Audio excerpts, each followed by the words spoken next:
Hello student, welcome to my YouTube channel excellent success group. तो student, आज हम discuss करेंगे क्लास 10 में chapter 13 surface area and volume का सपोर्ट मटेरियल। क्वेश्चन नंबर 43 में दे रखा है कि field is in a form of a rectangle of length 20 metre and 40 metre. ठीक है, लेंथ एंड ब्रेथ। कोई हमारा रेक्टेंगुलर फील्ड था जिसकी लेंथ है 20 मीटर, ब्रेथ है 14 मीटर।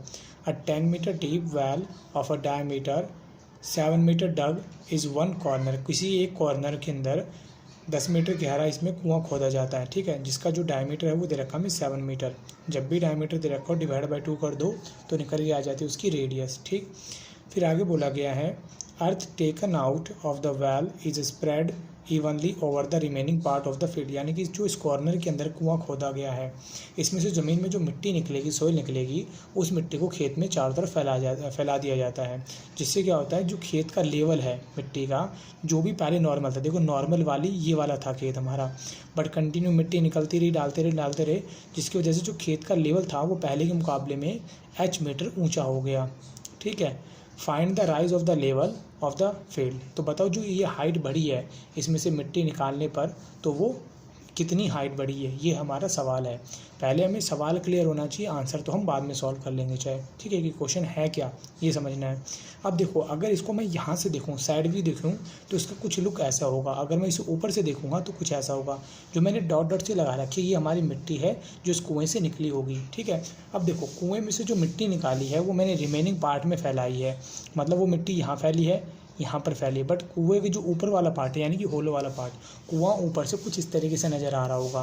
तो मिट्टी जो फैलाई गई होगी, जैसे मान लो ये जो हमारी नीचे वाइट शीट है, इस कुएं में से मिट्टी निकली और हम चारों तरफ फैलाते गए, जिसकी वजह से खेत की जो मिट्टी का लेवल अभी नीचे था, ठीक है, मिट्टी निकाल के डालते रहे, जिसकी वजह से इसकी मिट्टी का लेवल उतना ऊँचा हो गया। तो यानी कि जो हाइट है, ठीक है, खेत की, वो इतनी ऊंची हो गई, जैसे कि मैंने यहाँ पे स्मॉल एस से दिखाया है। और कुआं हमने 10 मीटर गहरा खोदा है, तो ये जो हाइट हुई है ये हमें बतानी है। ठीक, अब हमारे पास जो इन्फॉर्मेशन है वो हम यहाँ पे मेंशन कर लेते हैं। हमारे पास है खेत जिसकी लेंथ है 20 मीटर और ब्रेथ है 14 मीटर, और इसकी जो मिट्टी भरी है वो हमें मिट्टी का लेवल यहाँ पे बताना है। ठीक है, यहाँ लिखता हूँ raised level of soil in field, यानी खेत में मिट्टी का जो लेवल बढ़ा है उसे मैंने माना है एच, ये हमें फाइंड करना है। और जो हमारा सिलेंड्रिकल वेल है उसकी भी इंफॉर्मेशन यहाँ मेंशन कर लेते हैं। सिलेंड्रिकल वेल, इसकी जो रेडियस है, डायमीटर दे रखा था, डिवाइड बाई 2 कर दिया ताकि रेडियस आ जाए। इसकी डेप्थ, चाहे डेप्थ बोल लें चाहे हम इसकी हाइट बोल लें, एक ही बात है, वो हमें दे रखी है 10 मीटर। ठीक, तो अब हम इस, देखो जो मिट्टी ऊंची हुई है, जो खेत के लेवल का पहले जो नीचे था लेवल वो ऊंचा हुआ, वो किस वजह से हुआ है, जो इसमें से मिट्टी निकली उसकी वजह से।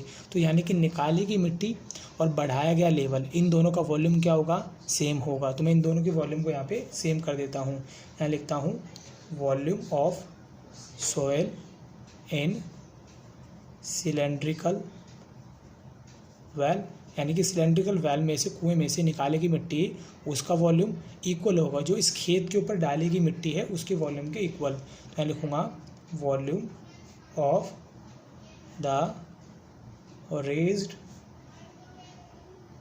सोयल इन फील्ड। अब बात ये आती है कि ऊपर जो इसका तो वॉल्यूम निकालना बड़ा सिंपल सा है, इसमें सीधा फॉर्मूला लगेगा, पाई आर स्क्वायर एच लग गया। बट अब जो मिट्टी फैलाएगी उसकी मिट्टी का वॉल्यूम, ये बढ़ी हुई हाइट का वॉल्यूम कैसे निकालेंगे, क्योंकि देखो मिट्टी जो फैली हुई यहाँ पे ही फैली है, इसका देखो यहाँ कॉर्नर छोटा सा, मिट्टी तो यहाँ पे भी फैलाई गई होगी, क्योंकि सिर्फ जो कुआं वाला पार्ट है, देखो मैं दिखाता हूँ आपको प्रैक्टिकली कैसे हुआ होगा। ये हमारी शीट है इस तरीके की, ठीक है, कुआं यहाँ पे खोदा गया है इसके कॉर्नर पे। अब कॉर्नर पे देखो मिट्टी को यहाँ पे भी डाला गया होगा, यहाँ पे भी साइडों में डाला गया होगा, ठीक है, सिर्फ जहाँ पे कुआं है वहीं पर तो मिट्टी नहीं डलेगी होगी। तो अब इसका वॉल्यूम कैसे निकालेंगे शेप का, इसको आप प्रैक्टिकली मैं आपको समझाता हूँ। देखो अभी हमारे पास है एक सर्कल, ठीक है, जैसे कि सर्कल आपको नज़र आ रहा होगा, ये हमारी 2D डायमेंशन है, 3D डायमेंशन नहीं है। क्यों, इसको अगर आप यहाँ से देख रहे हो तो सर्कल नज़र आ रहा है, बट इसको अगर मैं यहाँ से आपको दिखाऊँ तो सर्कल नज़र नहीं आ रहा, आपको तो सिर्फ लाइन से नज़र आ रही होगी। ठीक, तो ये 2D का एग्जाम्पल है। अगर मैं बोलूँ इसका एरिया निकालो तो फॉर्मूला होता है पाई आर स्क्वायर। इस सर्कल का। मैं बोलूँ इसका वॉल्यूम निकालो, तो इसका वॉल्यूम तो पॉसिबल ही नहीं है। क्यों? इसके अंदर कोई चीज़ हम रख ही नहीं सकते। ड्रॉ कर सकते हैं बट इसमें कोई चीज़ रख नहीं सकते। लेकिन वहीं बात की जाए, अगर मैं इसी चीज़ की, इसी सर्कल की अगर हाइट बना दूँ, क्या बना दूँ? हाइट। जैसे कि ये हो गया सिलेंडर हमारा, अब ये सर्कल था, इसकी मैंने क्या इंक्रीज़ कर दी? हाइट इंक्रीज़ कर दी, जिसकी वजह से अब इसके अंदर कोई चीज़ हम इजीली रख सकते हैं। अब इसका वॉल्यूम निकाला जा सकता है। जो पहले इसका एरिया था पाई आर स्क्वायर, जो इसका एरिया था, बट इसकी हाइट होने की वजह से अब इसका वॉल्यूम क्या हो जाएगा? पाई आर स्क्वायर इंटू में एच। तो इसका वॉल्यूम निकल के आ जाएगा। हम ये पता लगा सकते हैं कि इसमें कितनी कोई चीज़ रखी जा सकती है। वही कंसेप्ट हमें यहीं पे लगाना होगा। कैसे? जैसे कि हमारी रेक्टेंगल शीट है, अगर ये जो कुआं है, कुआं अगर इस खेत के अंदर ना खोद के साइड में खोदा गया होता तो मिट्टी को आराम से चारों तरफ फैला देते, बट कुआं खोदा गया है इसके कॉर्नर पे, जिसकी वजह से जो मिट्टी निकली होगी वो यहाँ पर भी रखी गई होगी, यहाँ पर भी चारों तरफ, लेकिन जहाँ कुआं है वहाँ पर नहीं ली गई होगी। तो जिस एरिया में मिट्टी नहीं जा पा रही है उस एरिया को हम हटा देते हैं। कैसे? देखो, पहले हम खेत का एरिया निकालते हैं, L इंटू बी। मिट्टी यहाँ पे फैलेगी, यहाँ पे। इस सर्कल में तो मिट्टी नहीं फैलेगी ना, तो जिस सर्कल में नहीं फैलेगी उस सर्कल को भी हटा दो। अब मिट्टी कहाँ तक जाएगी? इसकी एच हाइट तक, तो मल्टीप्लाई कर देंगे। जैसे कि मैंने आपको यहाँ पे एग्जांपल लिया ना कि सर्कल है, इसका भी कोई वॉल्यूम नहीं है सर्कल का, बट जैसे ही मैंने इसकी यहाँ पे हाइट बना दी, जिसकी वजह से इसका कुछ ना कुछ वॉल्यूम निकल जाएगा। तो वैसे ये है, पहले ये 2D डायमेंशन थी, लेंथ एंड ब्रेथ, बट मिट्टी डालने की वजह से अब ये 3D होगी, इसकी कुछ ना कुछ हाइट बढ़ गई। अब मिट्टी जहाँ नहीं गिर रही है उस पार्ट को हटा दो।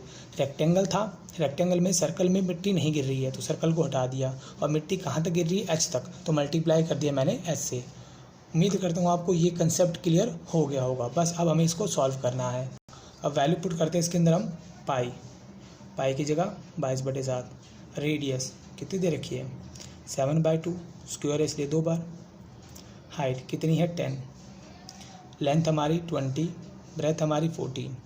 पाई की वैल्यू 22/7 इंटू में जो सर्कल था, ऊपर से देखें तो ये हमारी 2D डायमेंशन लगेगी, बट अगर यहाँ से साइड व्यू से देखें तो 3D डायमेंशन है। देखो मिट्टी सर्कल पे नहीं आ पा रही है, तो सर्कल का एरिया माइनस कर देंगे। पाई आर की वैल्यू कितनी है? 7/2। स्क्वायर इसलिए 2 बार इंटू में हाइट। ये हाइट वो हाइट है जो मिट्टी डालने की वजह से इंक्रीज़ हुई है पहले के मुकाबले में। सॉल्व करते हैं। 11 आया, यहाँ आगे 5। 11 7 जा 77 इंटू में 5, ठीक, इज इक्वल टू, मल्टीप्लाई किया 280, कैंसिल हुआ 11 7 जा 77 डिवाइड बाई 2 इंटू में एच, ठीक। 77 को एज इट इज़ रहने देते हैं। इसका मैंने एलसीएम लेके इक्वल कर लिया। 2 को इसके नीचे कुछ नहीं, डायरेक्टली मल्टीप्लाई किया। 28 2 से 560 माइनस 77 इंटू में एच। 77 इंटू में 5, देखो नीचे है, ऊपर मल्टीप्लाई में आ जाएगा। तो यहाँ पे कितना हुआ? 560 में से माइनस करेंगे 77 को, 483 इंटू में एच। अब ये मल्टीप्लाई में किस में आ जाएगा? डिवाइड में। 77 5 इंटू 2 डिवाइड बाई 483। क्लियर है? इतना होने के बाद अब डिवाइड देते हैं। इसमें 11 का डिवाइड दिया, हाँ सॉरी 7 का डिवाइड दिया। 7 1 जा 7, 7 1 जा 7, 7 में इसका डिवाइड दिया। 7 6 जा 42, बचा कितना? 6, 7 9 जा 63, ये आ गया। इसके होने के बाद अब यहाँ पर देखो 5 2 जा 10, 10 को 11 से करेंगे 110 डिवाइड बाई 69। अब 110 में 69 का डिवाइड देंगे तो ये अप्रॉक्सीमेटली आ जाएगा 1.59 मीटर। तो इसकी जो हाइट होगी, मिट्टी की जो बढ़ी हुई हाइट होगी, वो होगी 1.59 मीटर। तो उम्मीद करता हूँ स्टूडेंट आपको ये क्वेश्चन समझ में आ गया होगा। अगर आपको ये वीडियो पसंद आई तो वीडियो को लाइक करें, शेयर करें, कमेंट करें और इस चैनल को जरूर सब्सक्राइब कर लें। मिलते अगली वीडियो में। Okay, bye bye, thank you.